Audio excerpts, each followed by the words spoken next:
because you're all right at the back, aren't you? If you want to move forward, you can, you know? No? Okay. Ladies and gentlemen, welcome to 1.5 day conference, which is done in the context of the project that Vasif and I and all our colleagues from both institutions have been running since January this year. A project which is very simply called Istanbul Eindhoven Salt van Abbe.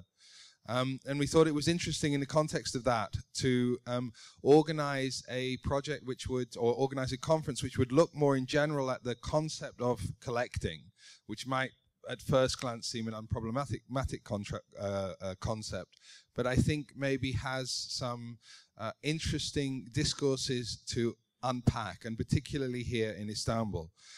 So having wanted to organize this conference for some time, we were delighted that Outset, which is an organization based in England but with various international branches, has been able to support it. And it's been Outset Netherlands, which has been the supporting organization for this conference. So thanks a lot to Outset for their contribution.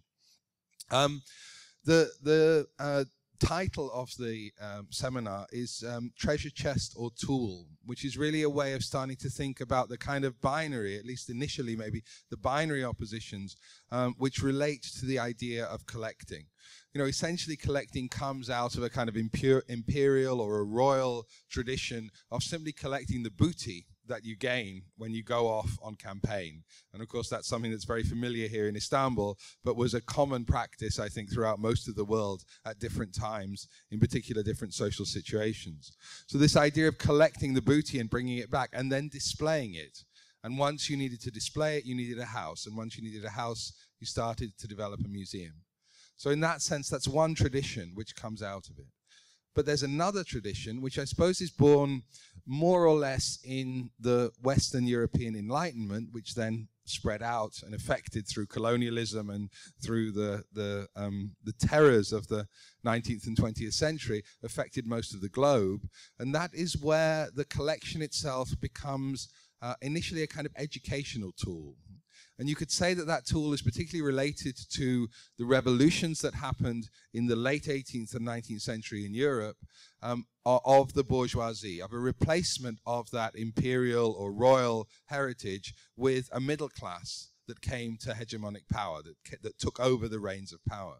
And at that point, they needed to have spaces where the values of the bourgeoisie were inculcated, were given to the population, or at least to those people that were aspirant bourgeoisie, that were wanting to become bourgeois.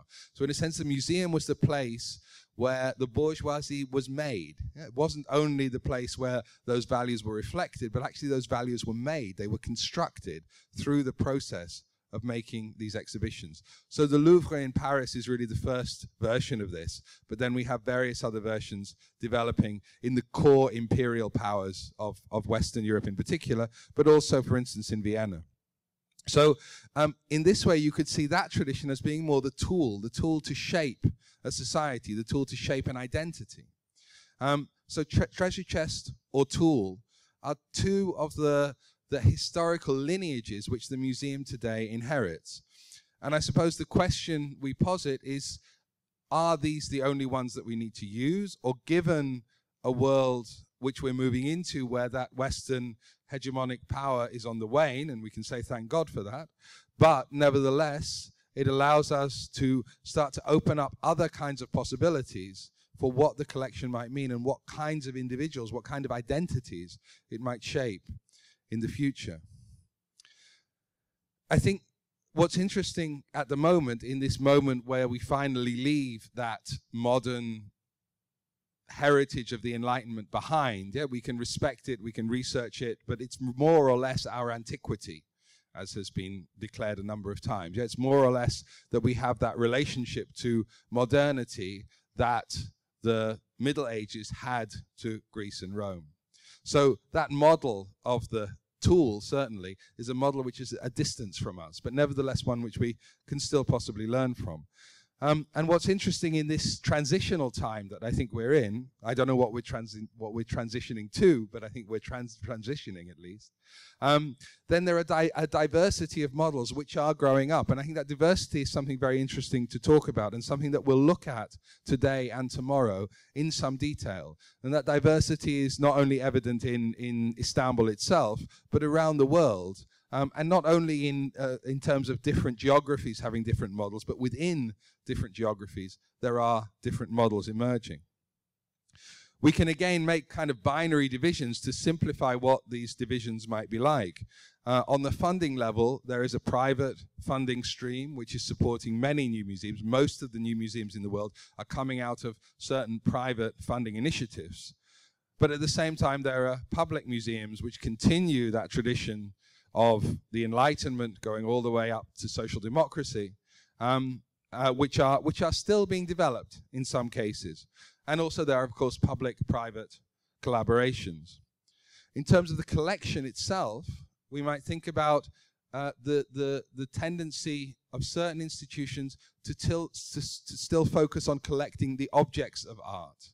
So to focus on the works themselves and the value that they have. And that's largely what comes out of the auction houses, for instance. This idea that there are these unique objects, and these unique objects represent something in and of themselves. And on the other hand, there are a number of institutions, some of whom are represented here, and SALT is, of course, one of them, because it's not a museum, but it is a collecting institution, who are more interested in the archives, who are more interested in what the context is around those objects, even, in fact, to the point where the object itself can be removed, and the context around it is the thing that you collect. So again, there's a binary between the object and the archive, which I think is quite interesting to think about. And I'm not saying that these are black and white. They're just to try and give certain points of analysis, certain extremes of practice, through which we can analyze where we want to be or where we think we are today. I've talked about funding, talked about collection. I think that the final general idea might be related to presentation. In other words, how do you present these treasure chests or tools that we have? And I think again it divides rather in terms of the object itself or the store or the archive. It divides in this case with presentation into the idea of telling a narrative with those objects. In other words, constructing, is particularly a curatorial gesture, constructing a narrative, constructing a context in which those objects tell a particular story. So in a sense, to spotlight a particular angle, if you think about a sculpture, and to concentrate on that, and allow the other things to exist, but not to be picked up in the narrative. So to construct a narrative, which would be, I think, some of the things that we've tried to do in terms of time periods with the exhibitions, the 2 exhibitions that we've done here so far. And the other thing would be to concentrate on the thing itself. Again, the kind of immanent qualities of the thing, to try and present it in the infamous or famous white cube space, in a space which was imagined fondly, rather ridiculously, as a neutral space, a space in which the work itself could simply be itself and not have to bother with anything else in the world, to be autonomous, those autonomous objects. So I think those are, again, extremes. The one, the narrative, the other, the thing itself, which are, through presentation, what an institution, what a collecting institution comes to represent. So I think those are mainly my introductory words to try and explain where treasure chest and tool might come from, how we might interpret them today, and to say in a sense that this question is also a reminder that we're looking for another model beyond the one or the other. We're trying now, I think, to find out what the next use of these collections could be. But we should also always remember that the museum, the collection, is a tool, a treasure chest, an institute of memory. It's always about a relation to a past, to an idea of where we come from. And I think this is probably a very modernist idea, so it has its limitations, but this idea that if you can rewrite certain parts of your history, you can then change the direction of the future, is something that, at least for me, is still quite compelling. So these treasure chests can become tools. And these tools can be made into narratives which are very different from the ones that we currently have. And that act of memory, that act of remembering and forgetting, doing both, is actually something which I think is intimately related to what a collection, what building a collection, what keeping a collection, what showing a collection in public might be about. So those were my introductory words, and I hope that's given some context for our fascinating and great range of speakers that we have today and tomorrow. It is a great pleasure I have now to introduce Zdenka Badawinac. Zdenka is the director of the Moderna Galeria and the Contemporary Art Gallery as well in Ljubljana. She has 2 spaces now in that city. And Zdenka has systematically dealt with processes of history and redefining history, particularly from the point of view of a city in what once was called the former East, so that's very arguable in the case of Yugoslavia, of course, but nevertheless was somehow on a border between 2 systems and relating to both systems, and how that emerged in the last 23 years since the breakup of Yugoslavia is something that has been very important for Zdenka's practice. She's also the chair of the CIMAM and has a number of other important international posts, but I think today she will concentrate on the history of Moderna Galleria. Zdenka, thank you very much.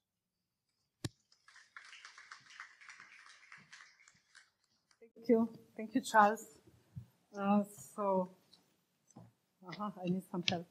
So I will be talking something what Charles has already said. So it's approximately the same thing, but I will be using other words. And of course, through the example of my own work in Ljubljana in Moderna Galleria, which got new building. So we have, as Charles mentioned, 2 buildings now, and we defined our activities according to these new buildings that we conceptualized around the concept of the Museum of Modern Art and the concept of the Museum of Contemporary Art. So somehow we were forced to think when we got in the mid-90s a new building. So it was due to the crisis, the lack of the space. But when we got the former Yugoslav army buildings, we of course had to conceptualize what we are bringing there, how we are dividing the activities. Probably something like that also happened here in Istanbul. Probably Vasif has also spent a lot of time on conceptualizing what's here and what's in the first place. So we spent a lot of time thinking about the idea of contemporaneity, what is contemporaneity, and how the Museum of Contemporary Art relates to the Museum of Modern Art. Of course, there are very different ideas. There is no one universal definition on what is modern and what is contemporary. I would say that it depends very much on the institution itself. There is no universal terms anymore. So I think that each museum has a right to define what is modern and what is contemporary relating to its own collection. That happened with us as well. So in 2000, we built the first Eastern European collection called Artist 2000 Plus. And that was the first also international collection in our institution. So you can see the main building, the institution which was formed in 1948 as the National Institution for Modern Art. So at the moment in this building we are having, we have the collection of 20th century Slovene art, and in the Museum of Contemporary Art, which you can see here, the former military building, we have the, as we call it, contemporary art collection. So very, very shortly, we defined the contemporaneity, for example, as the period and as a concept that has two beginnings. One is conceptual and one is chronological. So the conceptual one would start as our collection, Eastern European collection, starts in the 60s. And of course, it's not just about our collection, but in the 60s, as we all know, many new aesthetic concepts were formed. Especially our collection is into the conceptual and post-conceptual art. So the chronological beginning of contemporaneity we defined at the end of the 80s, beginning of the 90s, specifically in Slovenia in 91 when the first state of Slovenia was formed. Collapse of Yugoslavia, collapse of communism, accelerated processes of globalization, computerization, and of course neoliberalization of the global world. So this is a very short definition of contemporaneity, how we see it.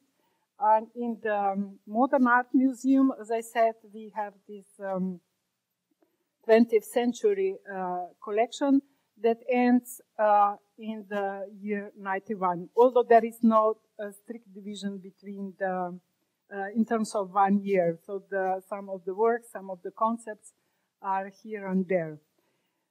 So exactly what I am talking is about the museum politics. The division between modern and contemporary, the narratives, the narrators, the architecture, the spaces, the relation towards the public sphere, everything we can wrap under the, I think, under the same term of museum politics. Firstly, this is a discursive framework within which a museum functions. It is defined within its specific social context and is a constituent part of the public sphere. Precondition for successful museum politics should be the museum's permanent self-reflection and self-criticism. Criticism and self-criticism of museum could be said to involve two main areas. One dealing with the issue of what museum represents. So, for example, the terms of race, gender, class, or region.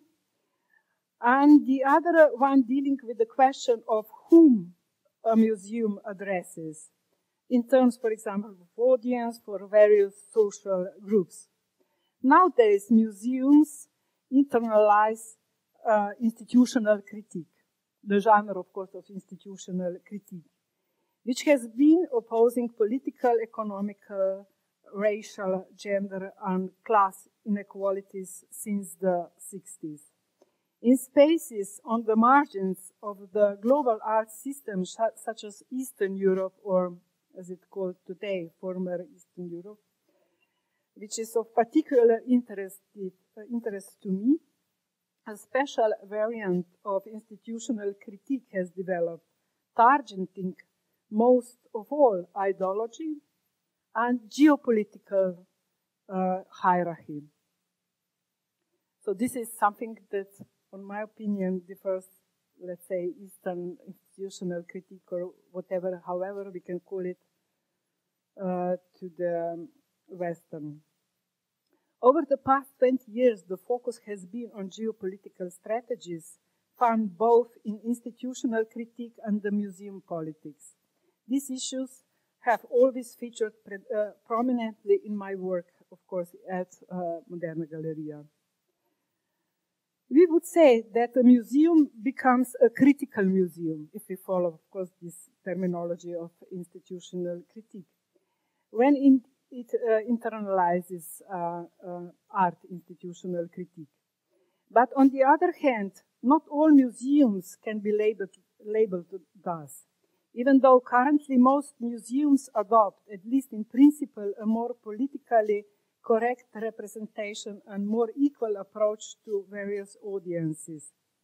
We could say that both the critical museum and its opposite, let's say a mainstream museum, are striving for a greater democratization of the museum. The difference, however, is that the former does it to oppose the total neoliberal commodification and homogenization of the various spheres of social life, while the later the mainstream museum, conversely, does it to attract the greatest possible number of consumers for its museum industry. For example, I was recently in Tate Gallery in London, where we're currently featuring exhibition that cater the different, as I call it, different tastes. There is, for example, the exhibition of Alighiero Boetti, which is more for the let's say, more demanding audiences, for intellectuals. It's a great exhibition, by the way.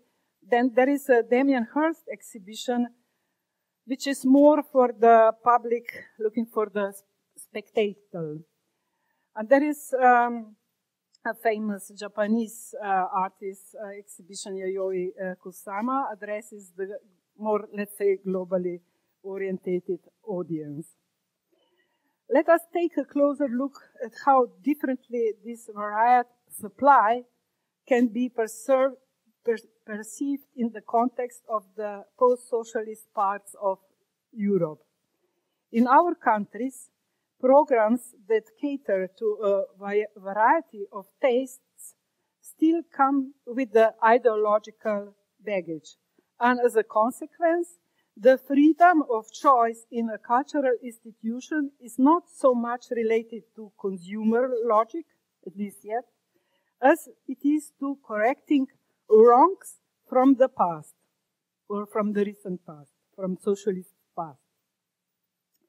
Let me explain this on the example of the reactions to our new display of works from National Collection of 20th Century Art at Moderna Galleria. So, as I said, I'm talking about museum politics through our collections and through our two different displays. So, in this frame of the exhibition from the collection, there we decided to present the art of partisan resistance as well, which is thus first presented as a special genre, equal to the other styles in the museum collection. This decision has been criticized on the grounds that if we are presenting the art of the partisan, I hope you all know what is, because sometimes it happens that I have to explain it's a guerrilla resistance movement during the Second World War, partisan resistance.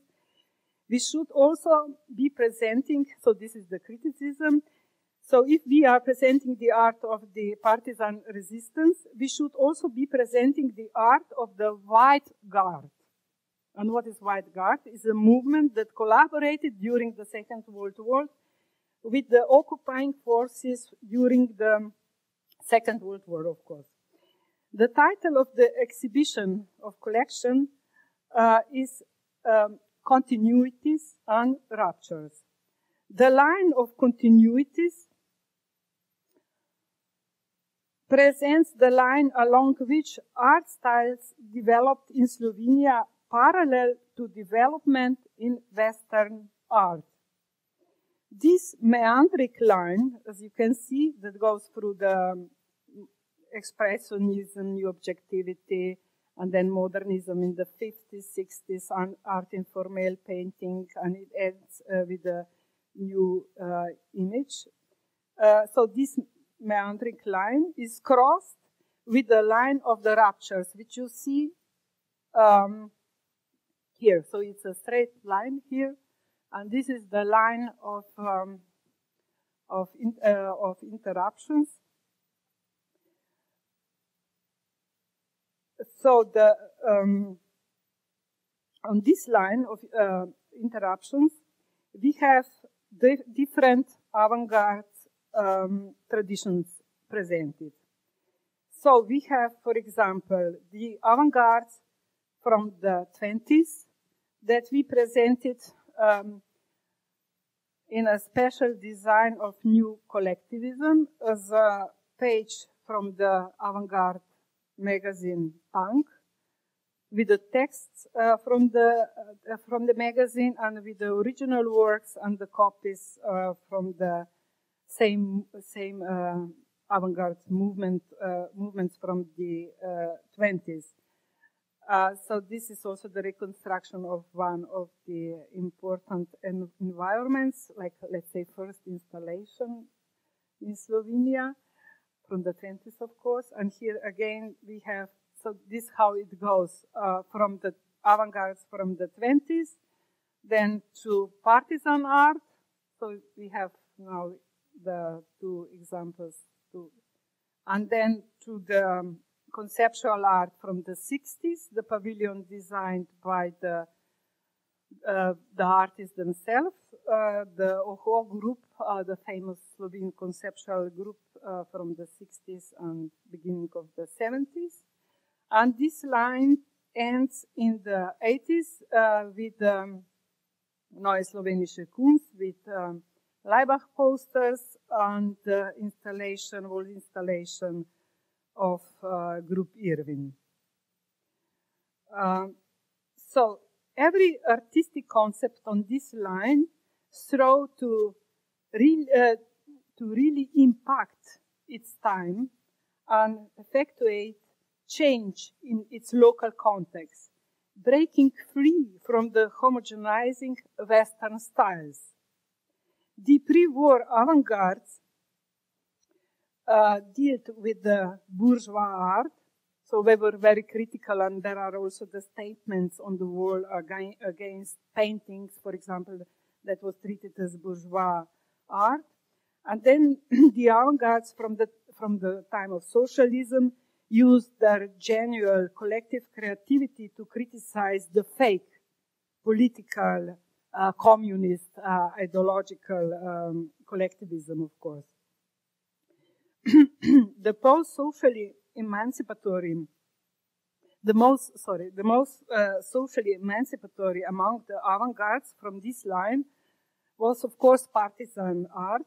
It served for agitation purposes, raised the morale among the fighters and in the national liberation struggle, and mobilized the creative potential of the masses.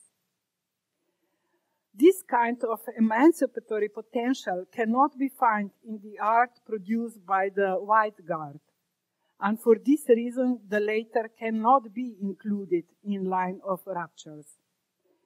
The expectations that a national collection should fairly and equally include all the diverse social and cultural movements reflects the ideology of reconciliation espoused by certain intellectuals in Eastern Europe. This can, of course, be justified in terms of a reaction to the historical wrongs perpetrated under the communist regime. But at the same time, we should keep in mind the danger of equaling emancipatory and reactionary historical movements.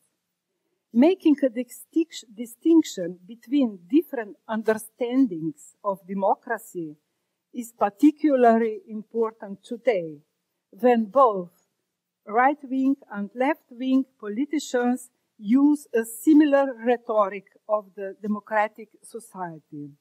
Thus, also democratization of the museum doesn't mean the same thing everywhere.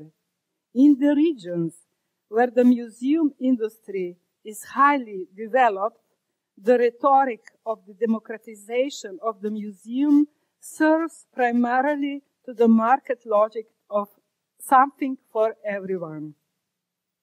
In Slovenia, as well as in many other countries, of post-socialist countries, or in other non-Western countries, some of them, of course, as well, democratization is understood by some as a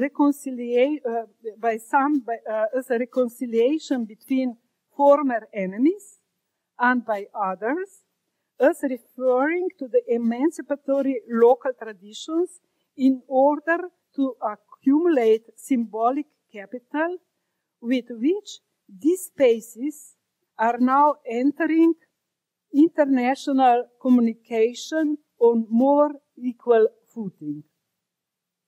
The non-Western museum does not see itself merely in terms of the position of power of an institution that can open to various marginalized social groups, but see itself as a representative of the margin, which still has to secure for itself a position of more active participation in shaping the global trends in culture.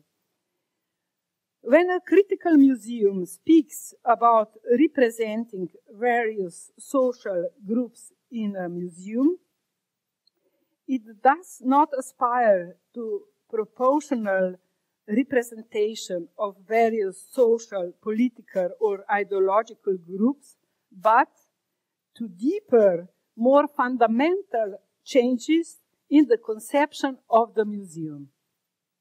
These changes call for taking a stand that can at times also be antagonistic or anything but conciliatory. Of course, conciliatory towards various socio-political options. A critical museum takes the side of traditions that have historically proven to have emancipatory social potential, building on these its strategies for struggling against the homogenizing processes of neoliberal society. A critical museum draws up programs that contribute to decoloniality in its various forms, and to the instrumentalization of political and corporative powers. It keeps in mind that it cannot equally represent all traditions and address all social groups, nor it can provide an encyclopedic picture of the world. But what it can do is draw through its new museum politics a more just mental map of the world, and it can also realize it on its micro level. A critical museum not only exhibits works of art, it also shows the reasons for and the consequences of their representation, or of course non-representations as well. It exposes the hierarchic relations between various local histories, emphasizing that it is not enough to include local histories in a unique international history, but also to make possible to them, to different spaces, to influence the global imaginary and the dominant culture paradigms. I think this is very important for today, that we all have the same possibilities to contribute to the image of the future, that we all have the right to imagine our world. And this can be done through the culture and through our museum work as well. Such museum politics is based on constant self-reflection. It is not only through self-reflection that a museum can avoid merely reproducing what is already known. Instead of reproducing, we should focus on repetition. Repetition is not relevant as a way of reforming the dominant mental framework, but as reiterating the traumatic and the unresolved.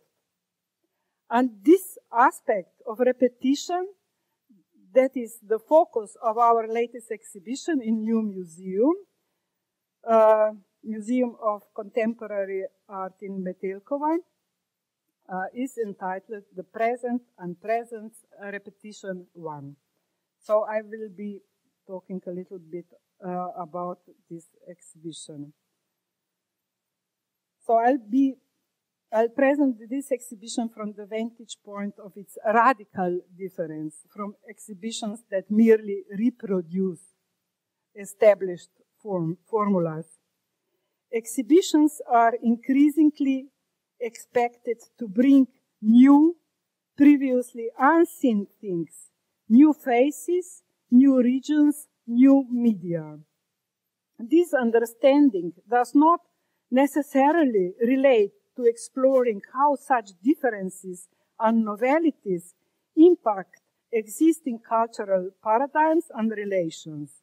Rather, it serves to meet the need for multicultural tolerance of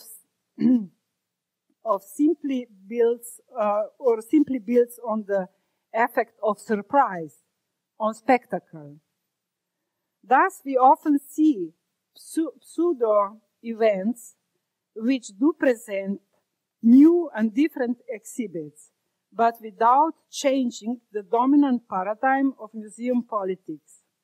The exhibitions that do bring about change do not necessarily look completely new, and they are often attributed the significance of an event only retroactively. They can become initiating events, a little bit in Badiouian sense, that is to say, points of reference for a whole generation of artists and curators to come. I'm not saying that the exhibition I will be presenting is an initiating event, far from it, but it takes as its focus initiating events and stresses the importance of repetition as a precondition for constructing a narrative and an art system. Well, let me now illustrate what I have said so far on the example of our exhibition, the present and the present repetition once.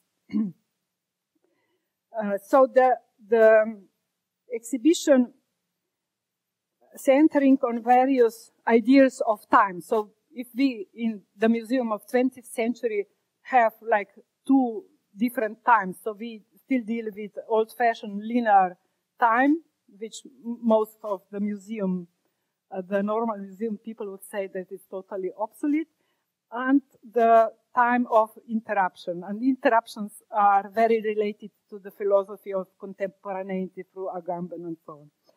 So in the Museum of Contemporary Art, we have 11 different times presented. So each room almost has its own time. So the collection is based on this multi-temporality. So these are the times: lived time, future time, no future, war time, ideological time, dominant time, quantitative time, creative time, time of the absent museum, retro time, and time of passage. So this exhibition, with the title The Present and Presence, without repetition yet, was the opening exhibition of the new museum in November, last November.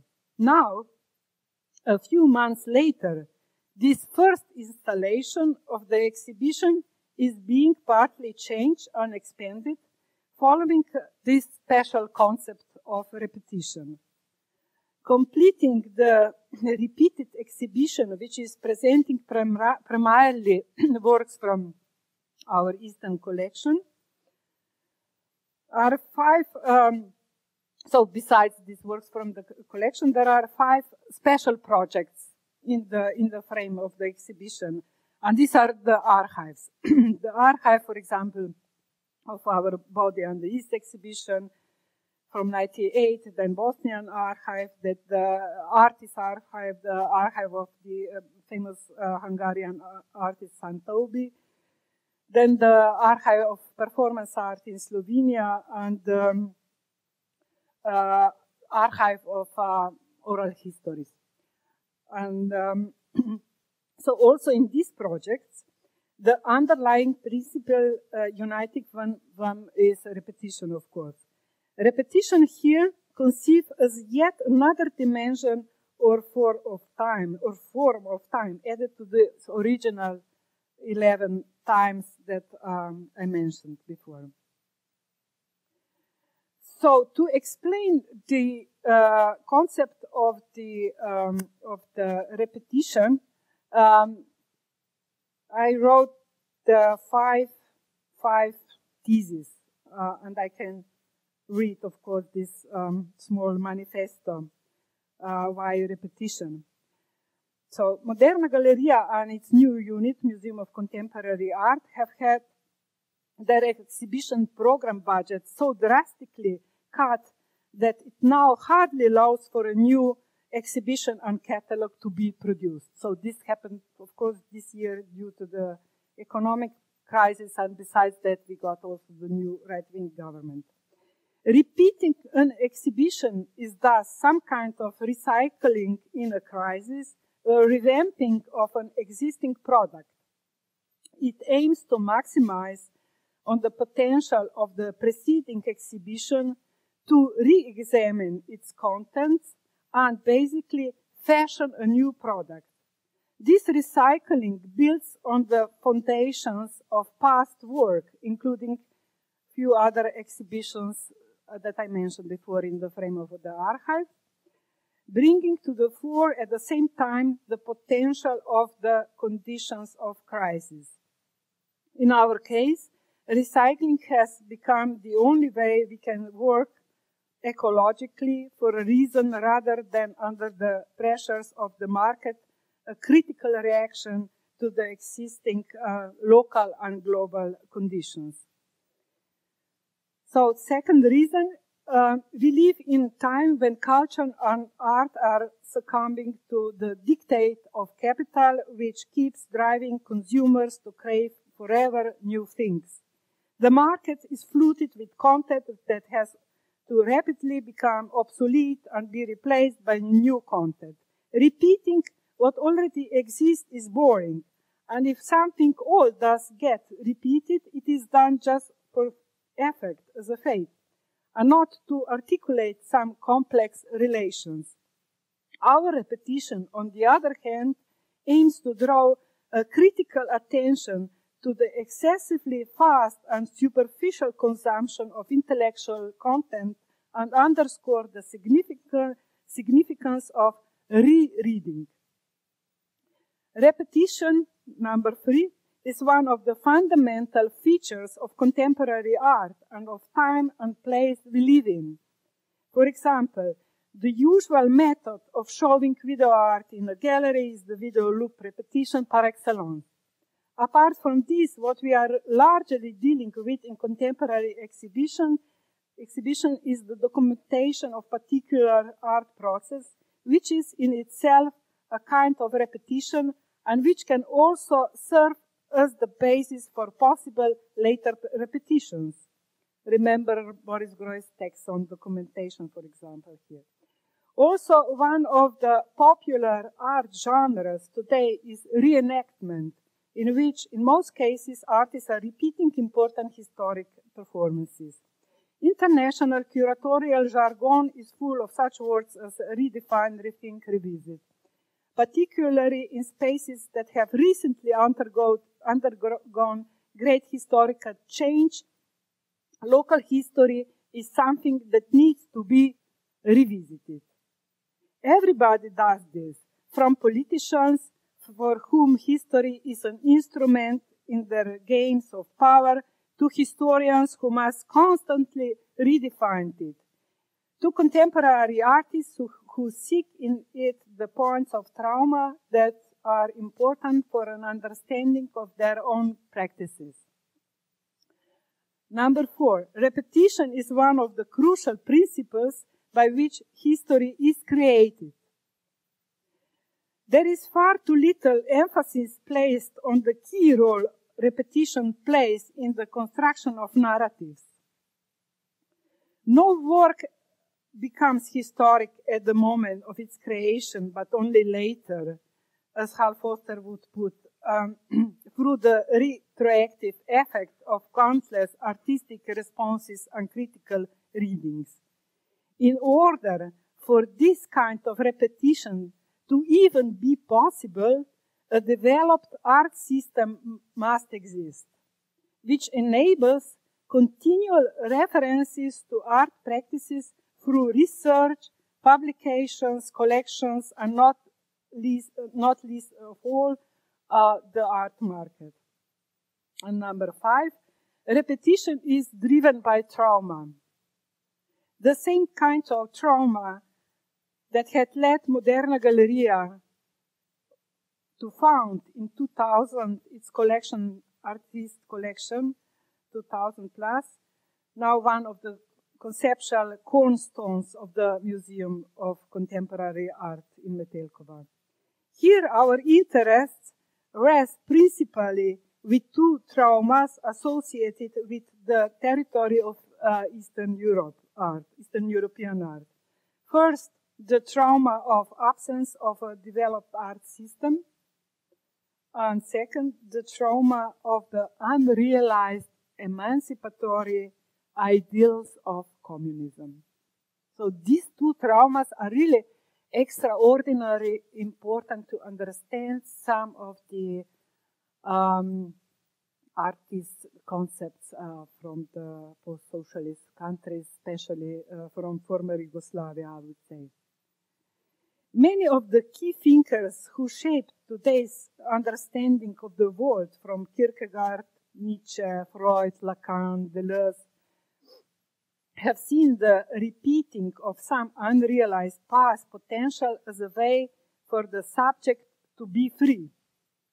A repetition, as Mladen Dolar writes, concerns some piece of the past which troubles us and drive us to act it out, to reenact it, to perform it. And how, in concrete terms, are we repeating the repetition, the exhibition, the present and presence?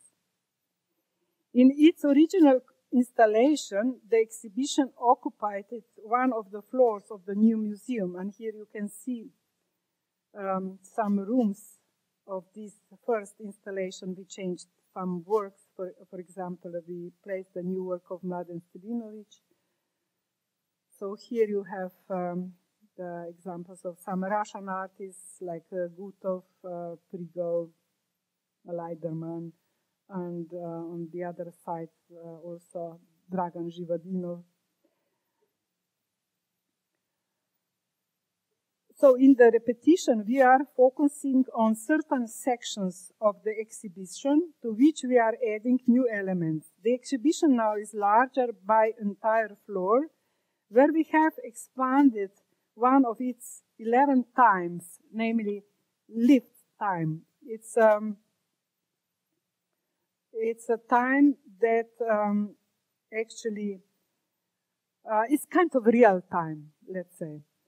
This section presents various time and site-specific works which developed, as I said, in real time. We have decided to repeat lift time because the repetition also looks more closely at the material conditions under which art is made. Special emphasis is laid on performance art. In performances, artists deliberately relieve the patterns in which social circumstances determine an individual's conduct. So, for example, American anthropologist Catherine Verdi recognized a social schizophrenia in socialist Romania, which she described as an ability to experience a real meaningful and coherent self only in relation to the enemy party. So many artists from Eastern Europe, for example, as Marina Abramovic or Ion Grigorescu or Czech artist Peter Stembera, tortured their bodies because somehow they couldn't live without their enemy. So they repeated the existing social predominant social frame, which were familiar, and without it they were like lost. So this is something that I also here define as this material condition, and this is one of the reasons that we focus so much, that we give entire floor to this performance art, which I find as very important to understand the context through the art practice itself. That's why also the first exhibition that I did related to Eastern Europe was about the performance in the Body on the East in the 98. So also in his films, as I mentioned before, a Romanian artist, Ion Grigorescu, as you saw before, was always present, or he did all his performances in his apartment without any public. The only public was the camera, of course. And he always did the records when he is doubled. So he and his enemy himself somehow. So, as I mentioned before, in addition to these works from the collection, we exhibited also some archives, as the archive of Body on the East exhibition.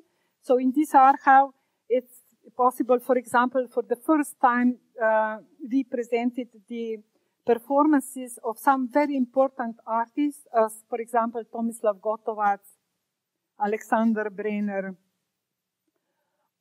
Yusuf Hadžifejzović. So all these artists, they did the performances at the opening of the Body on the East exhibition, and we have really unique material, unique archive. We have video recorded the performances, and as I said, for the first time we are presenting these performances in the frame, also with the, of course, all the other documentary material from the Body on the East exhibition. So the second archive is the Bosnian archive. So we decided, not just by chance, which exhibition from, of course, rich history of exhibition program from Moderna Galleria we present through the archival material. So it's, of course, not just by chance that we decided for Body on the East, that relates to performance art, and the beginning of Eastern European art historicization, and then the Bosnian archive. So the fact that we, in the mid of the 90s, contributed 13 internationally really recognized artists' works as Anish Kapoor, for example, Richard Deacon, Irwin. So it was a very mixture of different artistic concepts. The artists that we asked to contribute the works to the Future Museum in Sarajevo. So the artists were selected under the idea that they somehow collaborated before with Moderna Galleria, and the most important thing was that the value of their works was really very high. So what we wanted to do, we wanted to contribute the capital to the future normalization, let's say, in the city and the Future Museum. And so the reason that we exhibited this archive was first, not just Eastern European context was important for us as for our museum politics, but also the fact that when, for example, we started my generation in the beginning of, at the end of 80s, I came to Moderna Galleria together with Igor Zabel and some other younger people, and we started working on, of course, on a different concept of the museum. And the crucial moment was the war in Balkans and the question, what is the duty of the museum and the art when the war is in vicinity? So many questions relating to the museum, new museum politics appeared in time of the war, and then we did the projects, the future part of the collection, of course, the contribution of the future museum, and the symposium Living with Genocide. And the second reason that we decided for this archive was that the situation in Sarajevo at the moment is even worse than it was in '96 when we did this project. All the national institutions, museums are closed due to the fact that the local politics can't find the way to solve the question who is responsible for the museums, and the museums are without any funding, and the heritage, the national and international heritage is really dying there and being destroyed in the, everybody knows about it, but it's very difficult to do something. And the situation in Slovenia at the moment is also very difficult. So if we were able in '96 to contribute to do these projects for future museum in Sarajevo, this wouldn't be possible today. So this was also the message of this project. And then besides other archives, we presented also the Slovene performance archive, last 4 decades of performances in Slovenia that happened in the galleries, in the theater, the performances that are, somehow between two artistic fields. So not just the performances that we defined as, but also there are also kind of borderline performances in theater. So we kind of built this archive. And the last thing is the questionnaire that we produced already for the exhibition of the collection last year in Magba, and then we repeated it in the frame of this display. And the questionnaires are about the presence of the artists from the collection in the collection. So we wanted to do the mathematical result of the presence of the works in the collection. So it doesn't matter if there are Marina Abramoviches and so on. The mathematical result that no Eastern European art is in the museums, not public nor private, not in the West, nor in the East. So it would mean that if I mentioned before that the collections are kind of condition for repetition, so they are one of the basic tools for this referential field. We can say that we are without it, but as we built in Ljubljana the first collection, of course, mathematics is not absolute answer. So something is happening there, and let's hope it's an important referential field for the future repetitions. So I think that's it. Okay.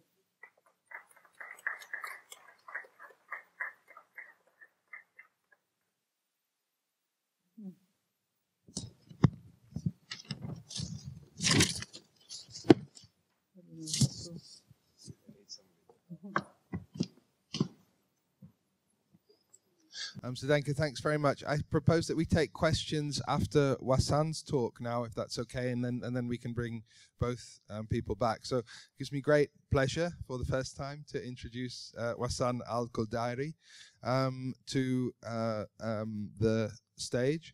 Wassan was the collections curator of Maktaf, that was the Arab Museum, or is the Arab Museum of Modern Art, which he started in 2007.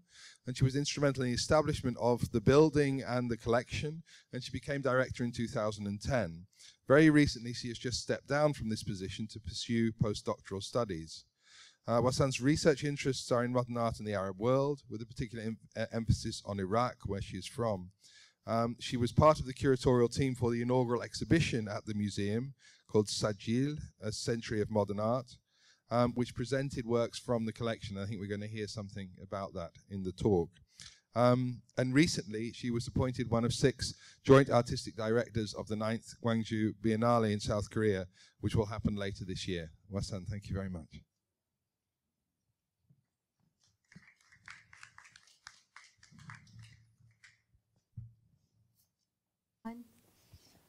So I'm going to take the conversation a little bit more towards looking specifically at the collection that we had at Mathaf in Qatar, and kind of sort of storytell how the collection came together, and maybe use it as a bit of a case study to look at some of the discussion that we'll have later this afternoon.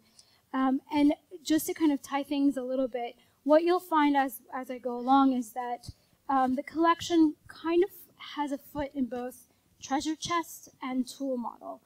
And hopefully through the storytelling of how the collection came together, we can kind of start to see how the museum was conceptualized.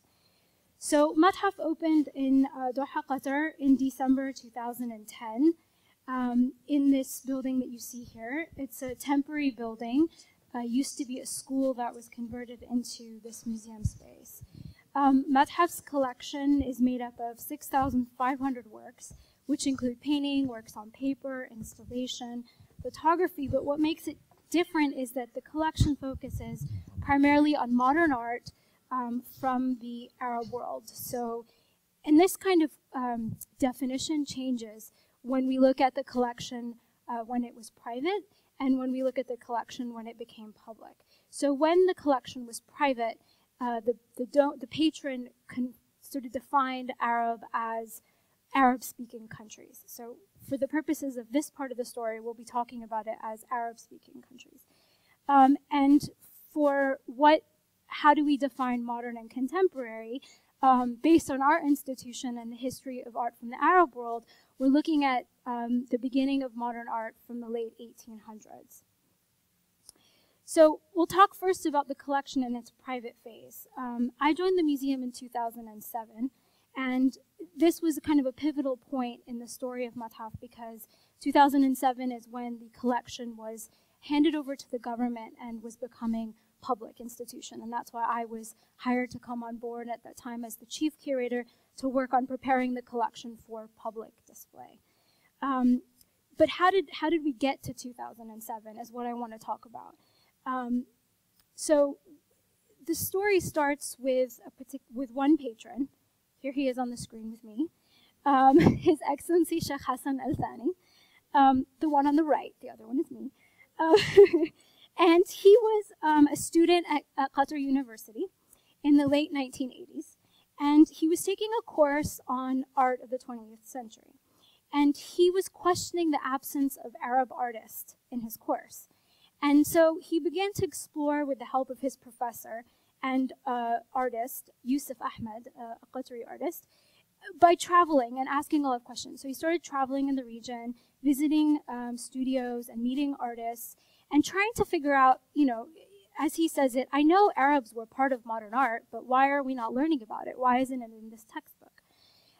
So he didn't know what to do at this stage. He didn't know how he can contribute, but he just wanted to be involved. He wanted to uncover the history and learn more about it. And he knew that he had a desire for personal contact with artists. He enjoyed that part of the relationship, learning about art and the process of art. But he also wanted to know how he could expand his knowledge about art and history of the region. And when he would seek out the information, and this is in the 90s, there wasn't very much information to be found. And this isn't to say that there isn't a lot written, but the information is very scattered across the region. So there isn't one place that you can go and find a lot of this information. So he begins to think, you know, in order for me to learn about this region and how art developed, you know, someone's going to need to bring all this stuff together. So maybe I can take a stab at it.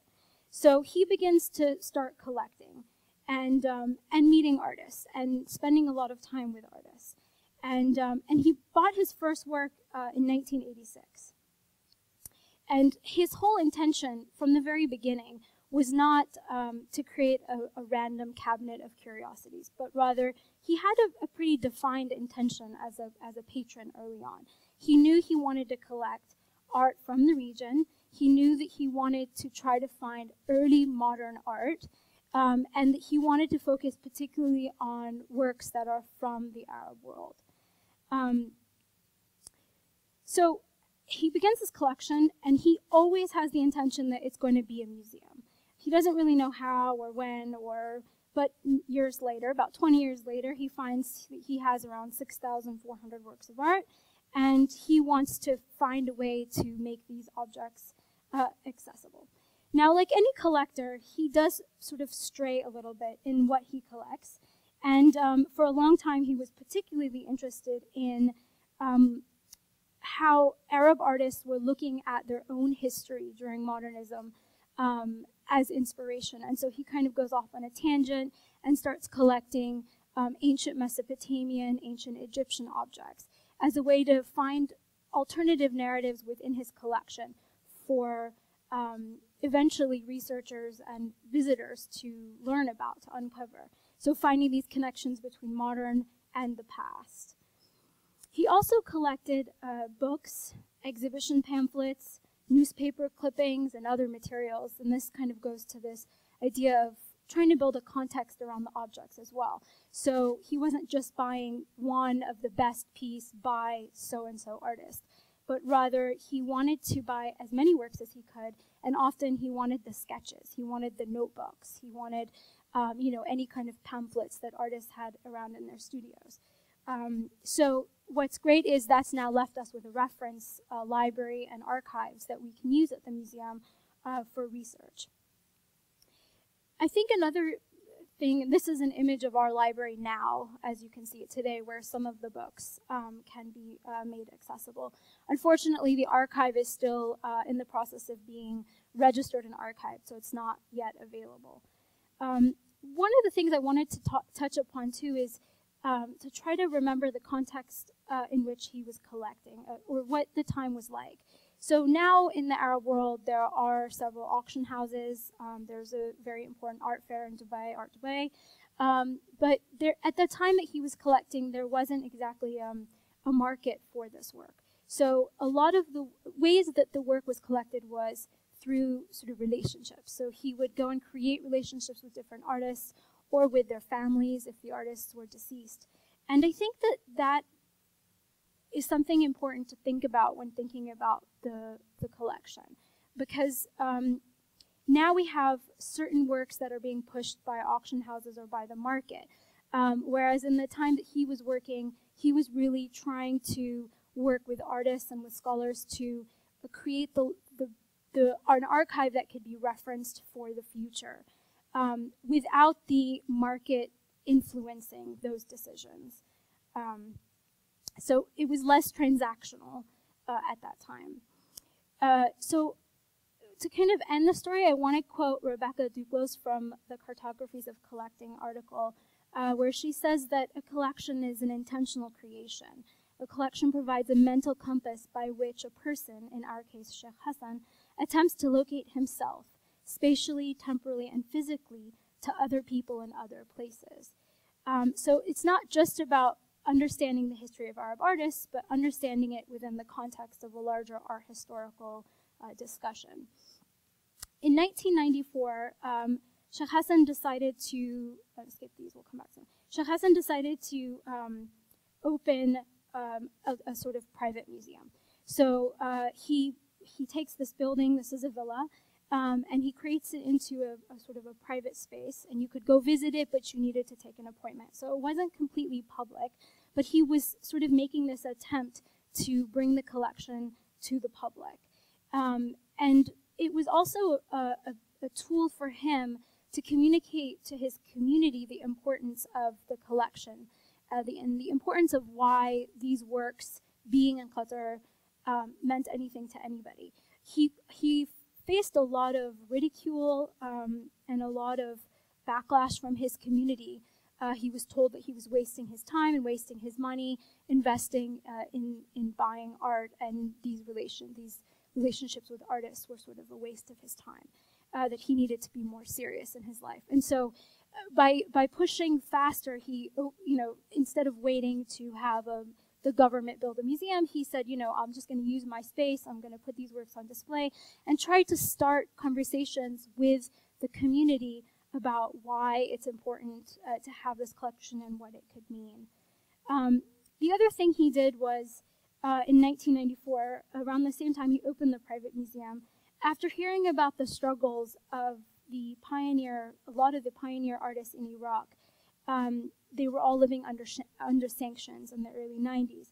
So he invited a lot of them to come to Doha and to work, and this sort of became an informal residency. He didn't realize that that's what was happening at the time, but he wanted to open up and provide spaces for these artists to work, because he was much more than just purely a patron who was buying and putting it into a space, but it was about continuing the legacy of some of these pioneer artists. And so several of these, and here you can see they're goofing around. They used to have barbecues together, go camping together, and in the end influence one another's art, because in the building that I showed you earlier, I'll show you, there are actually two villas. So the one that doesn't have the signage on it, they were studios, and those artists were working in those studios.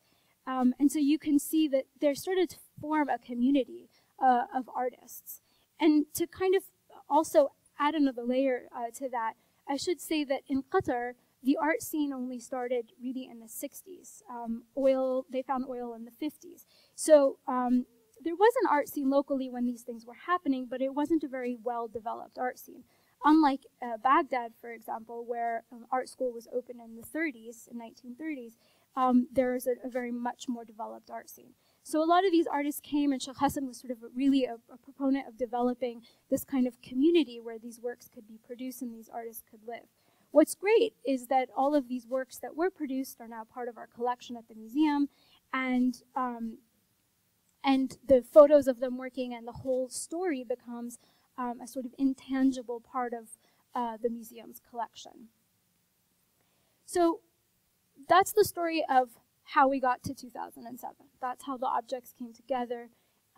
So what happens now? So in 2007, the museum is established, and it's a shared the museum falls under a shared organization, Qatar Museums Authority and Qatar Foundation. There are two government entities that the museum belongs to. Here you can see some images of what things looked like when I first came. Just paintings stacked up against walls, and we really had to start from scratch. We had to register all 6,400 objects and build a database and conserve the collection. And once the collection came under the leadership of Qatar Museums Authority, there was a desire to develop and expand the contemporary holdings of the museum's collection. So Sheikh Hassan was really focused on the modern period, but with the new leadership, there was a lot of interest in going ahead and starting to collect contemporary work. There was also a sort of discussion about the identity of the museum in terms of how you define Arab. And we started to shift away from Arab as being just Arab-speaking countries and more looking at the wider Middle East. And the museum started acquiring works from Turkey and from Iran. But what remains the core and the strength of the collection are these sort of early modern Arab works, because there really aren't very many collections of this kind available. So what interested me upon my first visit to the museum was in 2005, when it was still private.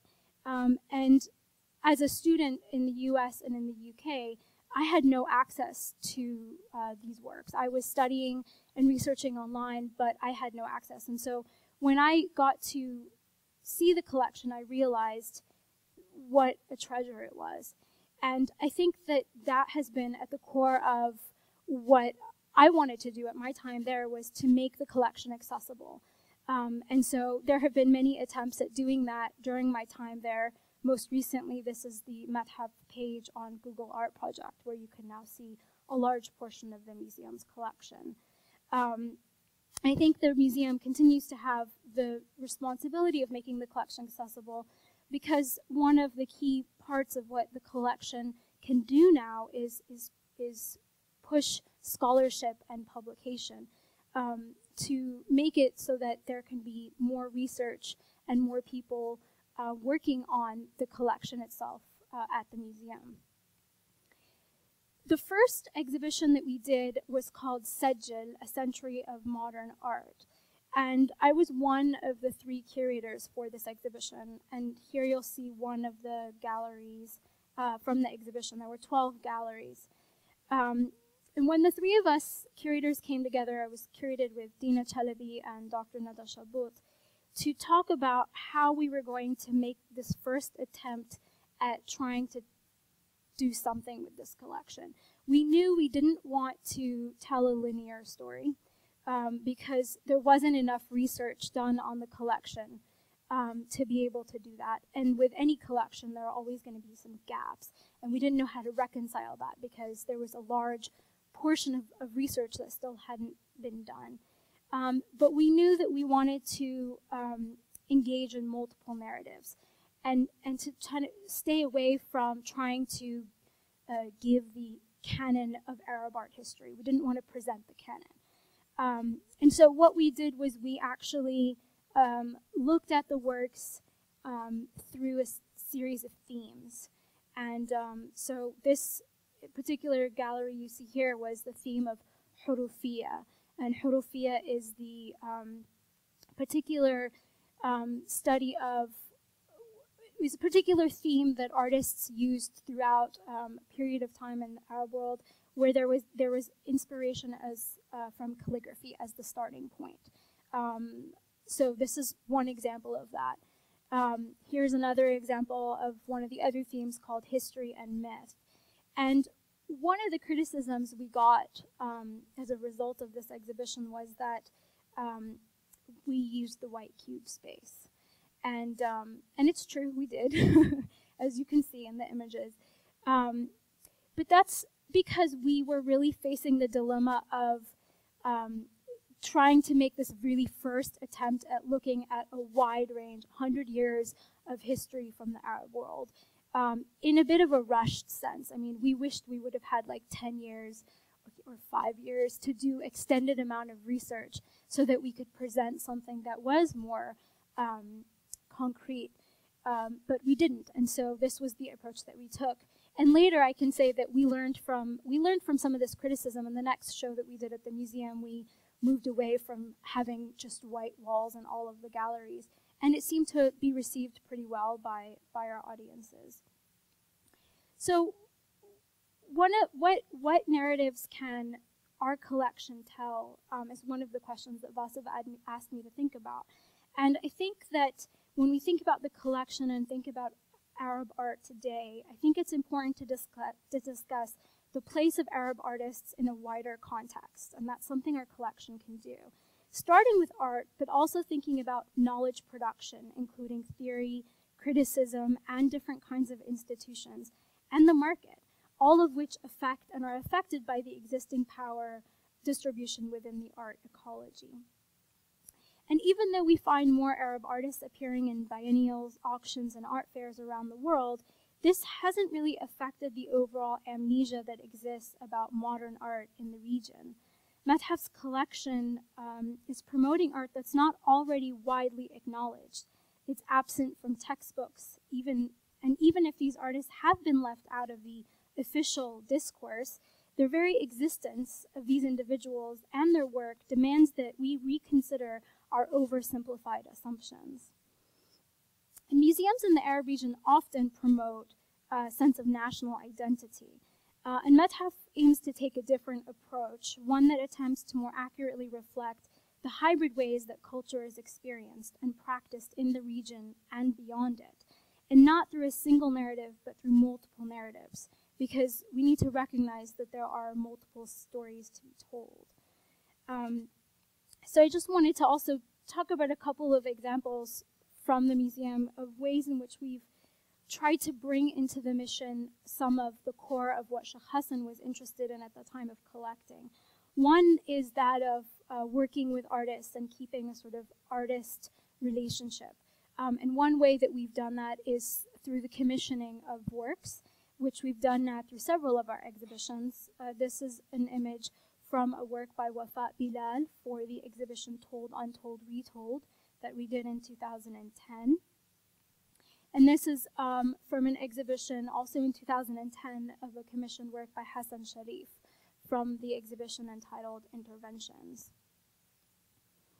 Another way that we've combined artists into what we do at the museum is through the program Artist Encounters, which is an ongoing program that happens every month where artists are asked to come in and work directly with the community, not on a skill of how to learn to paint with oil or watercolor, but rather how to conceptualize a work. And so this is an image of the artist Yunus Rahmoun working with some kids in the community.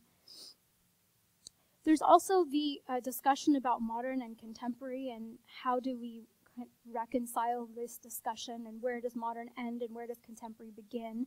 This is an image of a discussion that we had in Paris leading up to the opening of Madhaf, where we brought together a contemporary artist, Khalil Jish, and a modern artist, Atil Adnan, to talk with one another about this.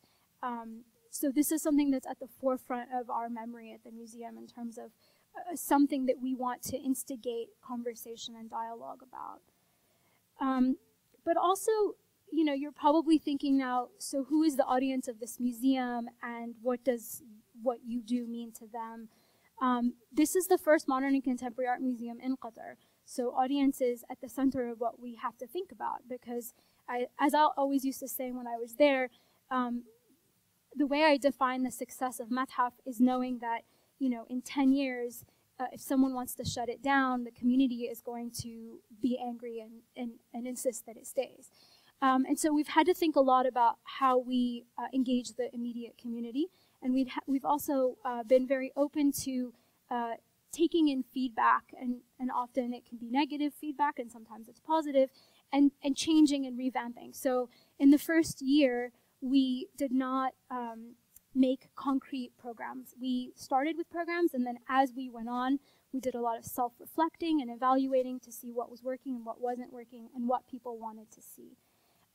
We work a lot on interpretation materials as well, and this is like a pamphlet that you can pick up if you're a teen when you come to the museum, a teenager, and it sort of walks you through which modern Arab artist are you, and there's all these questions you answer, and then you end up being a particular personality.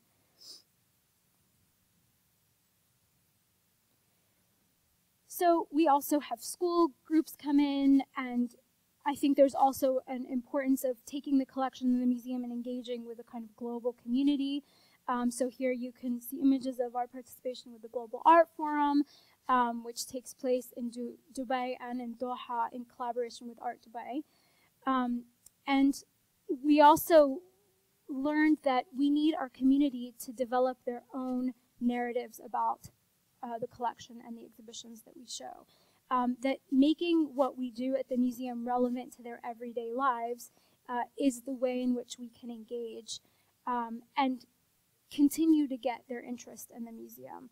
And this is a shot of 2 young Qatari students who are enrolled in a program we started called Madhaf Voices.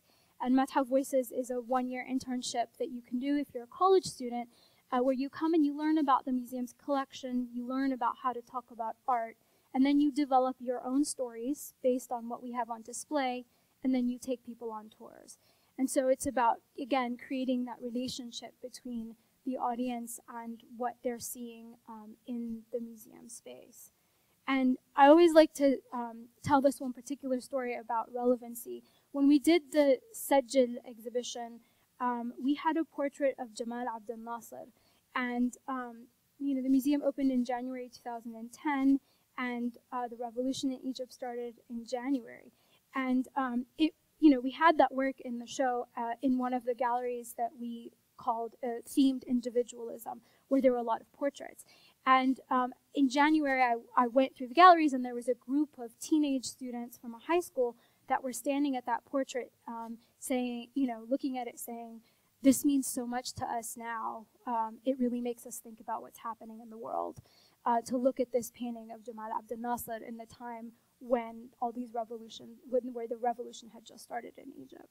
So I think the challenge we have as a museum, in addition to understanding the relevance of our collection in a scholarly realm, is also understanding its importance to our immediate audiences, because that's how the museum will continue to have a longer future. Thank you.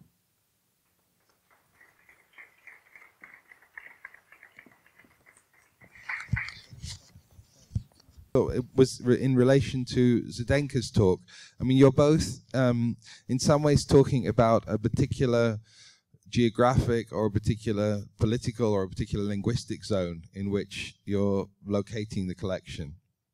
But what Zdenka was talking about, I found quite interesting, that one of the urgencies that she identifies is how can that location include itself into a wider framework, essentially. Again, a very specific geography, which is the Western geography, but which always assumes itself, or has assumed itself up until recently at least, to be of universal relevance. So to include everything else, even if it ignores it. One way is to sort of provincialize the West, in a sense, to say, well, the West can have its own story, but it's irrelevant to the 80% of the rest of the world. But another way is to approach it by seeing how that story can genuinely become wider. And I wondered what your approach was from the Arab Museum of Modern Art's relation to that Western hegemonic narrative. Had you thought about that, or how you wanted to relate to it? Yeah, we did, and we tried to address some of that in the first exhibition by saying that the Arab world has been engaged with the Western art movement, it's not in just a peripheral movement, but rather it's an engagement in that. And through the telling of the stories of how a lot of artists from the Arab world went to study in Paris and in Italy. So, using those stories of those individuals as a way of tying into kind of the Western canon or the Western development of art. So absolutely not to say that it's separate or to talk about it in isolation of, but rather to talk about it in engagement with or in conversation with. And would that lead you, do you think, I mean, I know now you've left, but would that lead you to include artists from outside of the Arab-speaking world or Middle East or West Asia, or however we define it, in future, say, temporary exhibitions or something like that? Would that be something that would be interesting? Yeah, it already happened within my time. So just now, actually, tomorrow is the closing of the current exhibition, which I curated, called Saigo Chang Sarab. And Saigo Chang is a Chinese artist who's based out of New York.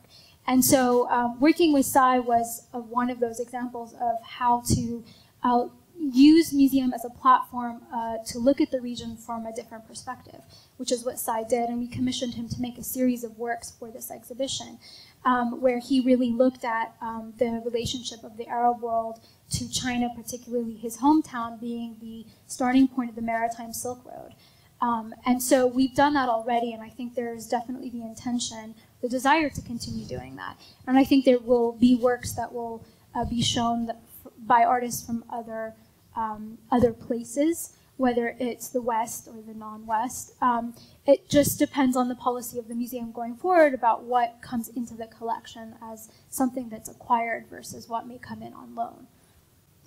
And maybe, Zdenka, I could ask you the same question, which is, you spoke very eloquently about this idea of wanting to claim, in a sense, the space for artists from Eastern Europe to be included in these narratives. I mean, how true is that? Is it actually that you want that inclusion to happen, or is it a gesture towards creating a different kind of narrative? What is it? What's the end result of this process, in a sense? Crucial question, of course, yeah, because I'm very critical towards the idea of inclusion, because when we say inclusion, it's always about the inclusion in something that already exists. So what I think it has to be done is to change the existing dominant frame of global art system, which, in my opinion, is still very Western. I'm so sorry still use this polarization because there are many proofs that the art world is still very Westernized. So it's of course it's about a probably very long process, and not many things have been articulated yet what actually it means. It's a problem of all Western epistemology from Renaissance on that created this culture pattern that became a global culture pattern, and it's a question: how much do we recognize ourselves in all these patterns, and who are we at the end? It's not a question of identity, but somehow, of course, we have to come always back to kind of subjectivity, however we can, and there are always new definitions. Yeah, I mean, there's this interesting concept that someone like Susan Buck-Morse has dealt with, and some others, about universalism from below. In other words, sort of trying to build up an idea of the universe, not giving up on the idea of the universal, because I think,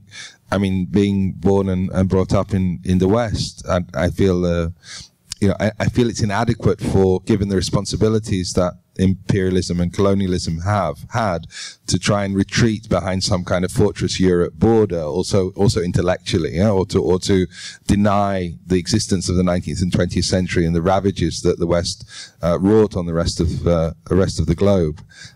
But at the same time, of course, universalism is itself part of that same discourse of colonization. So this universalism from below is quite an appealing idea for me, really, to build it up from first principles. And as you say, I think to see whether there is a narrative which can include all of us by asking people whether they feel included or not, in a sense, and building this up slowly. I think there are more and more initiatives like that, and probably the only way to fight against the predominant models is a kind of new universal paradigm.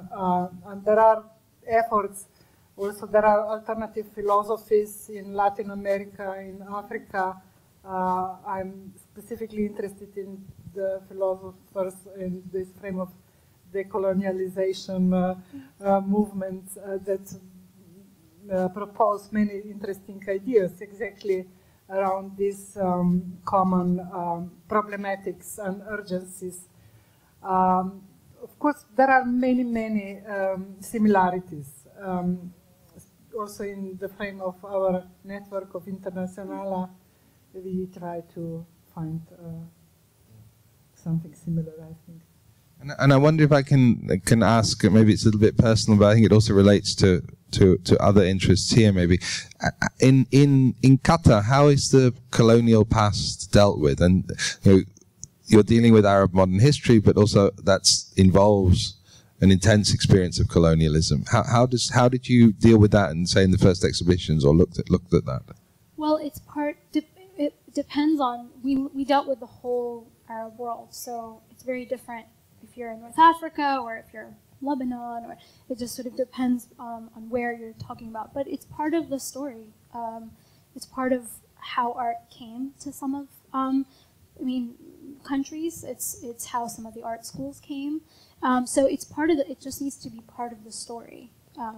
It can't be completely ignored, otherwise you're not looking at a full picture. And also, you said that you started off with thematic exhibitions, but then you found that also you were critical of the white cube, or people were critical of the white cube aspect. So how did it develop? Did you stay with the themes? Did you change the themes? How did the exhibitions develop of the permanent collection? Well, unfortunately, because it's a temporary building, we don't have permanent exhibition spaces. So the show was on for a period, and then it came down, and we put up another show, and it's been changing exhibitions. Because if we have one exhibition, our audience will not keep coming back. And so the next exhibition in the fall is going to include works again from the museum's collection, but in a completely different, from a different perspective, with a different curatorial premise. But we took the lesson of the first exhibition and immediately applied some different techniques in the next show we did. And for the sake of engaging with our local audience and keeping the Qatari story as part of the larger picture, we did a show on the beginning of art in Qatar as the next exhibition. And we employed a different kind of strategy with, we didn't hang the works in a very linear fashion, and we didn't just use white walls. We tried to kind of introduce new ways of looking at the works. And we also included an interpretation model in the gallery, a sort of memory web that you could contribute to as a visitor to kind of give part of your story to this larger developing Qatar story. So we tried to take from that and immediately kind of think about it in the next exhibition. And I have one question about the history of the museum collection, because now it's become public. The sort of personality which is who is behind or was behind the collection up to 2007 is now no longer there. Now it's an administration. Or how do the subsequent acquisitions work? He is still part of it because he is the vice chairperson in the Qatar Museums Authority. So he's still very involved and was involved in the opening and continuing onwards. So he's still part of the organization, still very involved in the particular progress of this museum. So the way acquisitions are dealt with now is he sits on a kind of a committee with other individuals, which include chairperson, at the time included myself, and other stakeholders who then make decisions on acquisitions. So you'd say that personality was kept largely up to this point? Yeah, he's still there, yeah. And how does it work in Ljubljana in terms of acquisitions and decision making? This year there is no money for new acquisitions, so it's very easy. But so, say for instance, the Art East collection that you built up, that was. So, the Art East collection was built in a really very short time, in 1 year actually. We had advisory board at that time. For example, Victor Misiano from Russia and Piotr Piotrowski, and then even Harold Zeman was advisor for Western art, let's say, then Igor Zabel and me, of course. So it was a group of people who were like proposing the works for the collection, and since then we do it mostly the curators in the museum. Yeah. And the East Art, Art East collection was also had some private sponsorship as well, no, as part of it. Yeah, in the beginning of the 2000s, we had a much better situation. So we had very important PR company support that helped creating a pool of sponsors. Otherwise, this wouldn't be possible. Although the works were very cheap at that time because most of the artists were not selling. So for most of them, our acquisition was the first. So it helped a lot to enter the art market also for at least to some of these artists who later became too expensive for us. So that's another very interesting story when the artists from the river answered. But in a sense, we could say both organizations are public-private partnerships in certain ways, much more private maybe in the case of Qatar than Ljubljana, but... It's public. It's a government entity, and it gets all its money from the Ministry of Finance right now. Yeah. But in the same way, it influenced, as soon as the collection became accessible and people knew what we had, it really influenced the market, particularly the auction houses, where you started to see a lot of the works by the same artists in our collection appearing in auctions, and the value. I mean, Sheikh Hassan can tell stories of works that are being sold for $500,000 or $1 million that he bought for $3,000 or $5,000. I mean, so the museum definitely is part of that kind of ecology, the market ecology.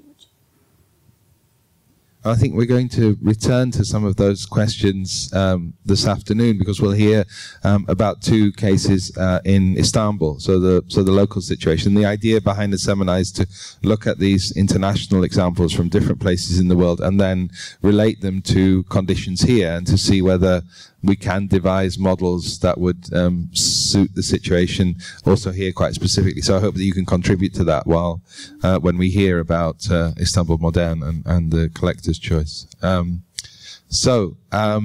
If there aren't any questions... there is. Great.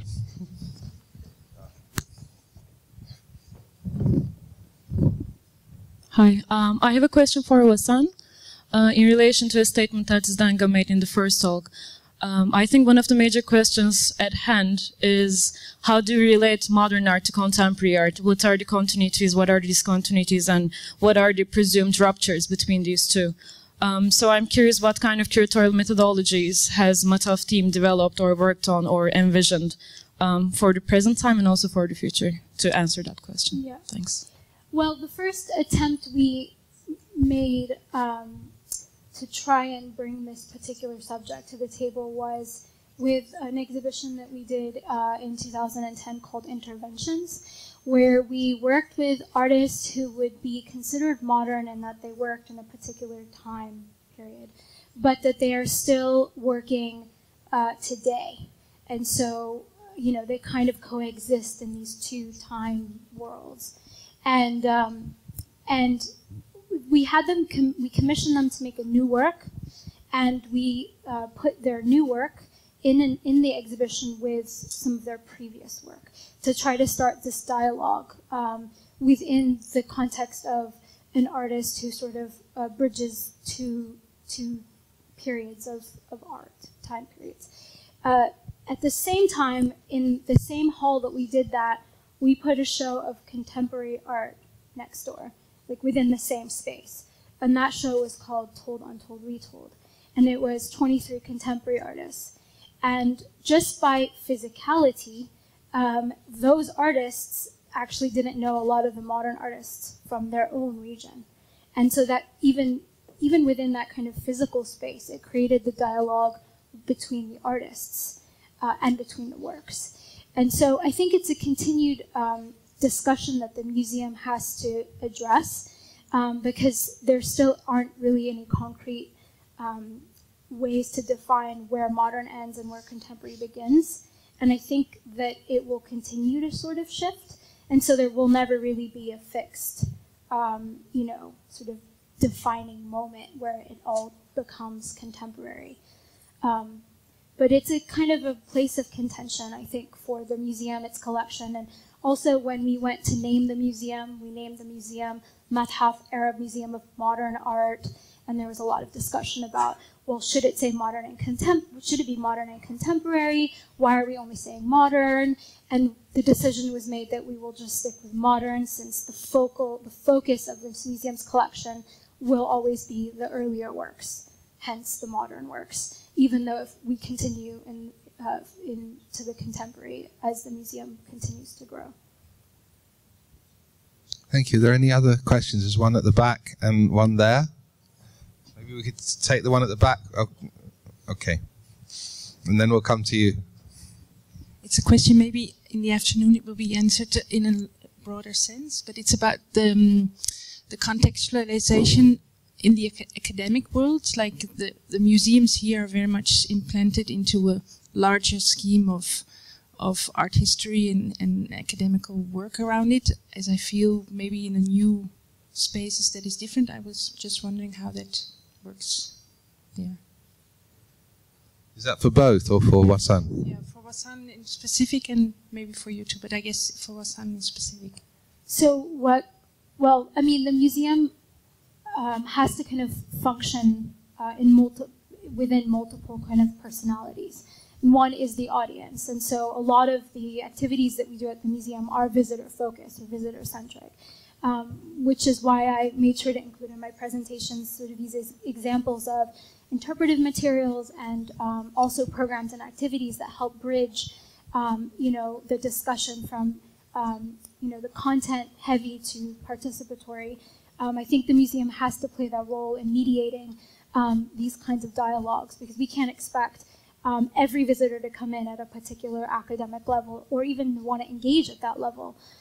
So we have to provide sort of different channels for people to engage. I don't know if that completely answers your question.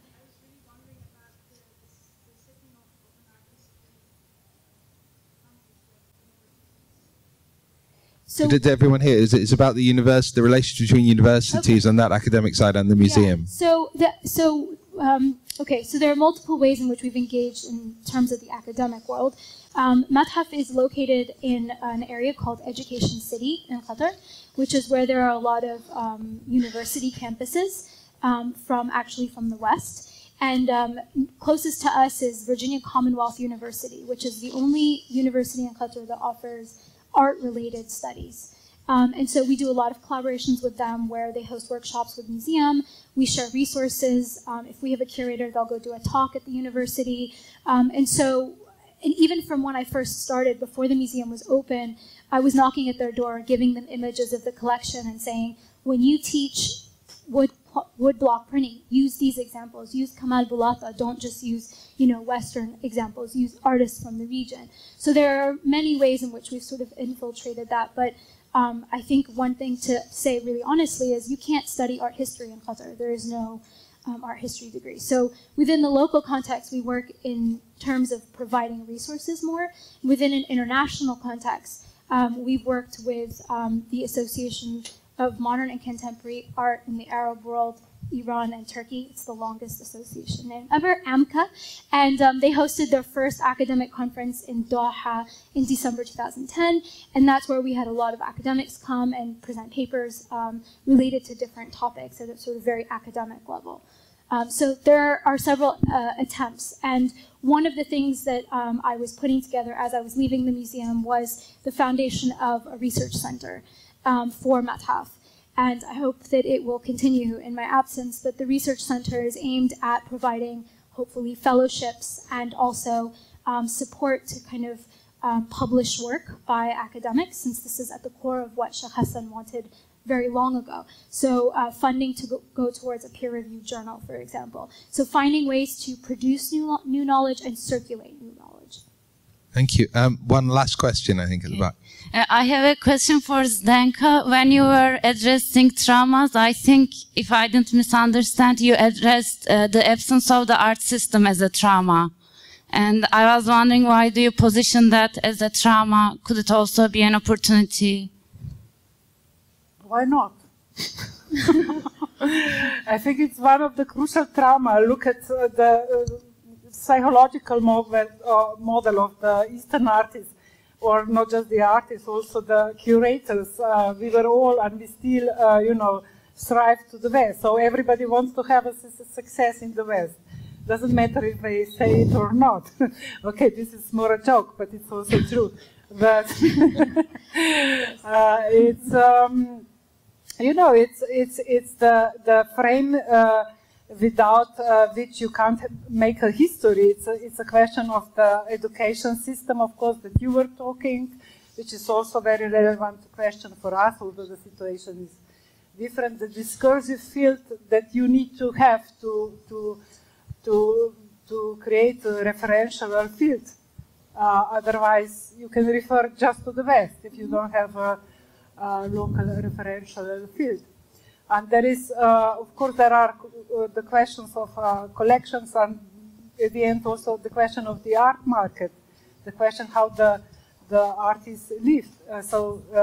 You know, there is a stereotype or a myth that also today sometimes I hear that the Western curators are very romantically looking towards East to see how nice art lives without the art market. You know, so it's there are many questions like this. I think we can return to some of those questions this afternoon and tomorrow as well, particularly about art systems and what it means for them to exist or not. Thank you very much. We are 15 minutes late, which seems to be quite reasonable.